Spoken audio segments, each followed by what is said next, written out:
नमस्कार। आप सबका बहुत बहुत स्वागत है हमारी आज की वीडियो में, जहां हम लोग मैट्रिसेस और डिटर्मिनेंट के जेई मेंस के क्वेश्चंस जो है डिस्कस करने वाले हैं।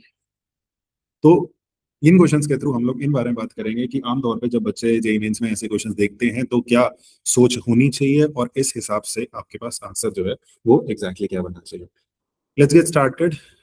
Let alpha be a solution of x square plus x plus 1 is equal to 0 and for some a and b in real numbers। ये मैट्रिक्स मल्टीप्लिकेशन है जिसकी वैल्यू 0,0,0 के इक्वल हो रही थी and value 4/α⁴ m upon alpha to the power a plus n upon alpha to the power b is equal to 3। तो m plus n की value क्या है? तो बच्चों, जब ये क्वेश्चन आपके सामने जेई में आएगा तो आपको दो बातें सोचनी है। एक, हाँ, मैट्रिक्स मल्टीप्लिकेशन तो सोचना ही है, उसके साथ साथ x square plus x plus 1 is equal to 0 ये वैल्यू क्या आउटपुट ले रही है। यस, हाँ, आप सही सोच रहे हो। क्यूब रूट ऑफ यूनिटी का इफेक्ट जो है x square plus x plus 1 में आएगा, जो वैल्यू हम लोग एग्जैक्टली अल्फा में डायरेक्टली यूज करेंगे एंड मल्टीप्लिकेशन हमारे पास इस इक्वेशन का सॉल्यूशन जो है प्रोवाइड करेगा। तो with the condition that x square plus x plus 1 is equal to 0, इसके roots -1 plus minus under root b square minus 4ac upon 2a। तो एक रूट ओमेगा हो जाएगा और दूसरा ओमेगा स्क्वायर हो जाएगा। तो मैं अल्फा की वैल्यू यूज करने के लिए दो में से एक रूट यानी कि ओमेगा का इस्तेमाल करता हूँ, ओमेगा का यूज करता हूँ ताकि एग्जैक्टली अपने आंसर पे पहुंच पाऊँ। इसके बाद मैट्रिक्स मल्टीप्लिकेशन करूंगा। आप लोग जानते हो कि ये रो ऐसे रखी जाती है, फिर मल्टीप्लिकेशन होता है, यानी कि 4 1 से मल्टीप्लाई होता है, a -1 से, और b will be multiplied with -2 and the value will be equated to corresponding elements दूसरी साइड पे। तो ये बन जाती है value 4 -a -2b is equal to 0। Similar multiplication जो आ रहा है अपने पास 4 into 16 a into -1 b into -14, so this will be 16 4 the 64 minus a minus 14b is equal to 0। Similarly तीसरा मल्टीप्लिकेशन चल रहा है जहाँ पे एलिमेंट्स मल्टीप्लाई हो रहे हैं, तो multiplication becomes equal to 13 into 4 52 plus 2a minus 8b is equal to 0। अब हमारे पास दो वेरिएबल है, तीन इक्वेशंस हैं, इनको सॉल्व करके मान लो मैंने पहली दो इक्वेशंस को सॉल्व किया और वहां से ए और बी की वैल्यू एज एन आउटपुट निकाल ली, और फिर ये वैल्यू तीसरी इक्वेशंस में कि मान लो यहाँ से और यहाँ से आपने ये वैल्यू निकाल दी, यहाँ सब्स्टिट्यूट करके चेक कर लो कि जो आपने आंसर निकाला है वो एग्जैक्टली ठीक है कि नहीं है। अब ये जो ए और बी की वैल्यू आएगी ये क्वेश्चन में सब्स्टिट्यूट करेंगे।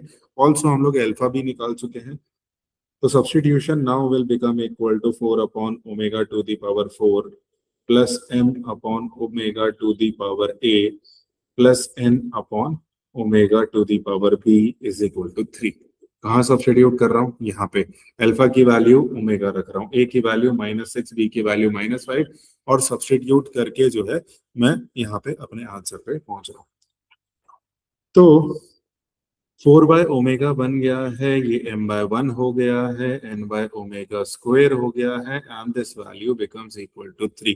सिंप्लीफिकेशन कर रहा हूँ, ओमेगा टू द पावर 4 को ओमेगा लिखा जा रहा है, omega to the power 3 cube root of unity 1 होता है, तो उसकी जगह 1 रख दिया है और n ओमेगा स्क्वायर रखा है। अब बस ये वैल्यू की सिंप्लीफिकेशन करके आंसर पे पहुंचेंगे। This will be 4 omega square plus m plus n omega is equal to 3। ठीक है, हम लोग यहाँ पे क्यूब रूट ऑफ यूनिटी की प्रॉपर्टीज जो हैं अप्लाई कर रहे हैं। तो ये हो जाता है ओमेगा स्क्वायर की वैल्यू -1 माइनस ओमेगा, है ना, ओमेगा स्क्वायर की जगह -1 माइनस ओमेगा लिख देंगे। रीजन क्या है sir? 1 plus omega square becomes equal to 0। तो इस पर्टिकुलर केस में, इस पर्टिकुलर कंडीशन में जो वैल्यू सब्स्टिट्यूट की जा रही है कि हमारे पास ओमेगा स्क्वायर की जगह -1 माइनस ओमेगा रखा जा रहा है, प्लस m रखा, प्लस n ओमेगा, इस वैल्यू को हमने 3 के इक्वल रखा। Now if you will be comparing both side, आपके पास क्या आएगा? -Omega -4 omega plus m plus n omega, this becomes equal to 3। तो दो पार्ट में तोड़ा, एक -4 प्लस m को लिख दिया, दूसरे में ओमेगा इंटू -4 प्लस n को 3 के इक्वल रख दिया। कंपेयर करके ओमेगा का कोफिशिएंट 0 करता हूं और बाकी की जो वैल्यू बची उसको कांस्टेंट के इक्वल करता हूं, जिससे m की वैल्यू 7 आ जाती है और n की वैल्यू जो है अपने पास 4 आ जाती है। तो m और n की वैल्यूज मिल गई हैं। क्वेश्चन ने क्या मांगा था, m+n मांगा था, यानी कि m और n की जो वैल्यूज निकाली हैं उनका सम कर देंगे। And here what we are getting is 4 + 7, this becomes equal to 11। तो इस तरीके से m+n की वैल्यू 4 + 7 यानी कि 11 हो जाती है। तो अगर मैं इस क्वेश्चन का क्विक रिकॉल रखूं, किया क्या, x² + x+1 को इक्वल टू 0 करके ओमेगा की वैल्यू निकाली, cube root of unity, matrix multiplication करके a और b की वैल्यूज निकाली, ये -6 और 5 आया। और ये जो क्वेश्चन ने कंडीशन दी, इसमें अल्फा की, a की, b की वैल्यू सब्स्टिट्यूट करके सिंप्लीफाइड में ले आके ओमेगा और कांस्टेंट वैल्यूज को कंपेयर करके m और n की वैल्यू यहाँ पे फाइंड आउट की जा चुकी है। तो इस तरीके से हम लोग ऐसे क्वेश्चन, जेईई मेंस के क्वेश्चन जो है देखते हैं, समझते हैं। जेईई मेंस 2024 का क्वेश्चन है, इसके बारे में भी बात करते हैं। तो क्वेश्चन कुछ ऐसा है कि अगर अल्फा इंटू बीटा ये वैल्यू नॉन जीरो है, और ये वैल्यू आ गई है ए की, और ये वैल्यू आ गई है बी की, और क्वेश्चन ये कह रहा है कि जो मैट्रिक्स बी है, it is the matrix of cofactors of elements of A. यानी कि अगर ए का कोफैक्टर मैट्रिक्स बनाया जा रहा है, ए के सारे एलिमेंट्स के कोफैक्टर्स निकाल के सिंगल मैट्रिक्स क्रिएट किया जा रहा है, तो वो सिंगल मैट्रिक्स जो है वो मैट्रिक्स बी में जाके बनाए। तो matrix B is the cofactor matrix of the elements of A. आगे क्वेश्चन क्या चाह रहा है, क्वेश्चन चाह रहा है what is the determinant value of A into B. तो ए इंटू बी की डिटर्मिनेंट वैल्यू क्या होगी, ये चीज क्वेश्चन हम लोगों से यहाँ पे जो है पूछ रहा है। Let's start solving this question. B है cofactor matrix, B is the cofactor matrix. तो ए इंटू बी के बारे में मैं क्या जानता हूँ, कंडीशन को देख के, this becomes A into adjoint of A का ट्रांसपोज। तो आप पूछोगे सर ये क्या लिख दिया आपने।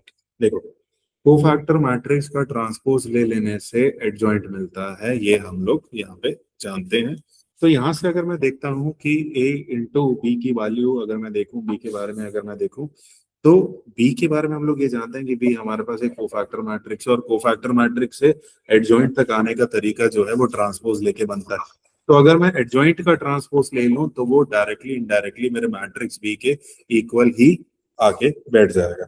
अब यहाँ से अगर मैं determinant value of A B बनाता हूँ, जो कि क्वेश्चन मेरे से मांग भी रहा है, तो मैं इसको लिखता हूँ ए इंटू एडजॉइंट ऑफ ए की ट्रांसपोज वैल्यू। अब डिटर्मिनेंट प्रॉपर्टी कि हम लोग इसको दो पार्ट में जो है तोड़ सकते हैं, कि determinant value of A B property कुछ ऐसी है कि determinant value of A B is equal to determinant value of A into determinant value of B. तो यहां से जब ये प्रॉपर्टी लग रही है कि determinant value of A into adjoint of A, ये दोनों के प्रोडक्ट में टूट रहा है, और इस प्रॉपर्टी के थ्रू ये कंडीशन मेरे पास पहुंच रही है। अब आगे देखिए, determinant value of A into determinant value of adjoint of A का ट्रांसपोज, हमें ये पता है कि डिटर्मिनेंट वैल्यू मैट्रिक्स का हो या उसके ट्रांसपोज का हो, दोनों वैल्यू सेम है।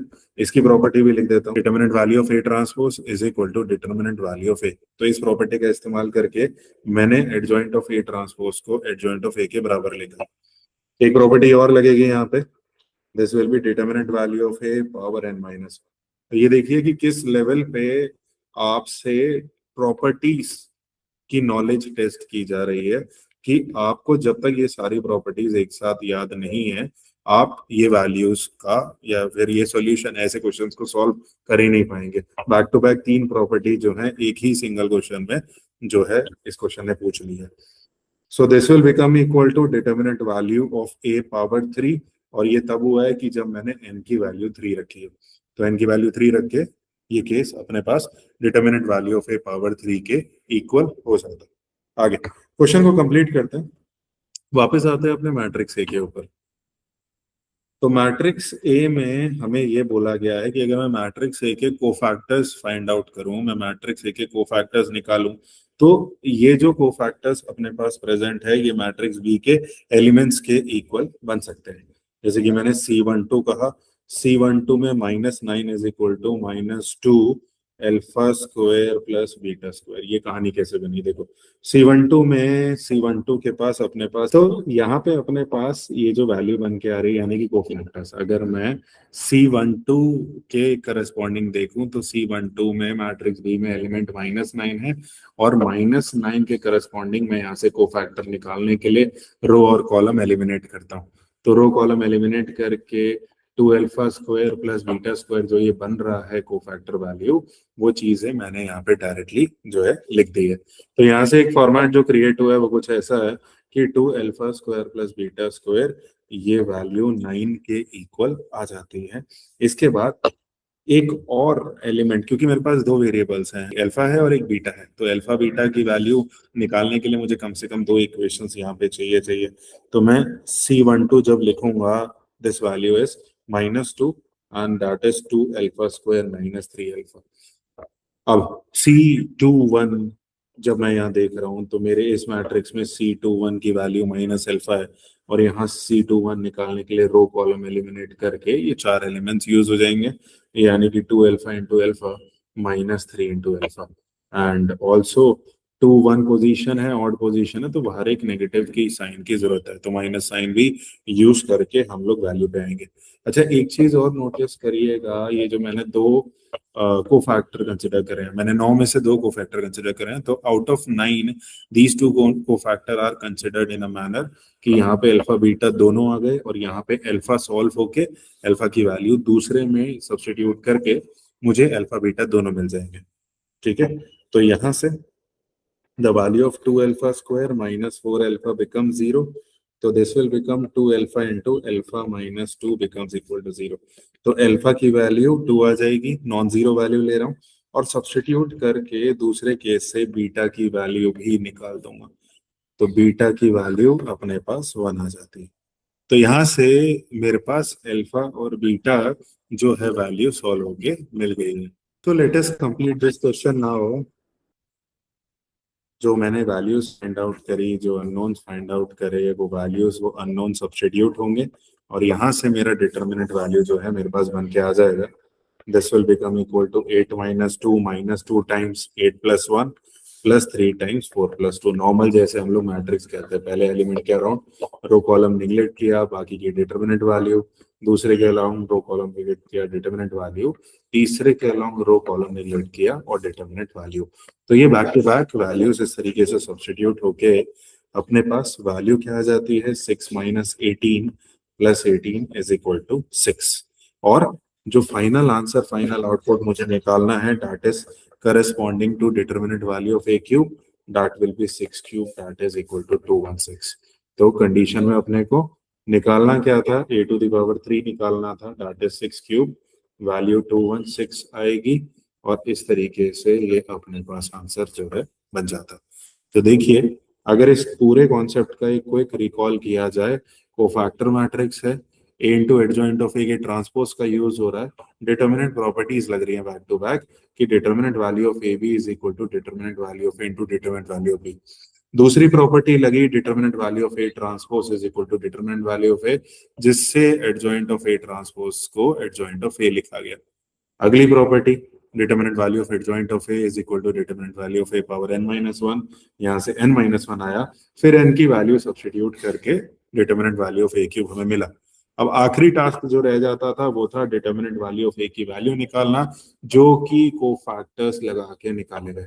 कोफैक्टर्स ऐसे कंसिडर किए जाए कि अल्फा बीटा दोनों की वैल्यू आ जाए, पॉजिटिव अल्फा और बीटा कंसिडर किए गए, जो कि सब्स्टिट्यूट करके आपके डिटर्मिनेंट के थ्रू वैल्यू 6 दे गए, और फाइनल आंसर 6³ है, जो सब्स्टिट्यूट करके हमें जेई के इस क्वेश्चन का आंसर दैट इज 216 मिल गया।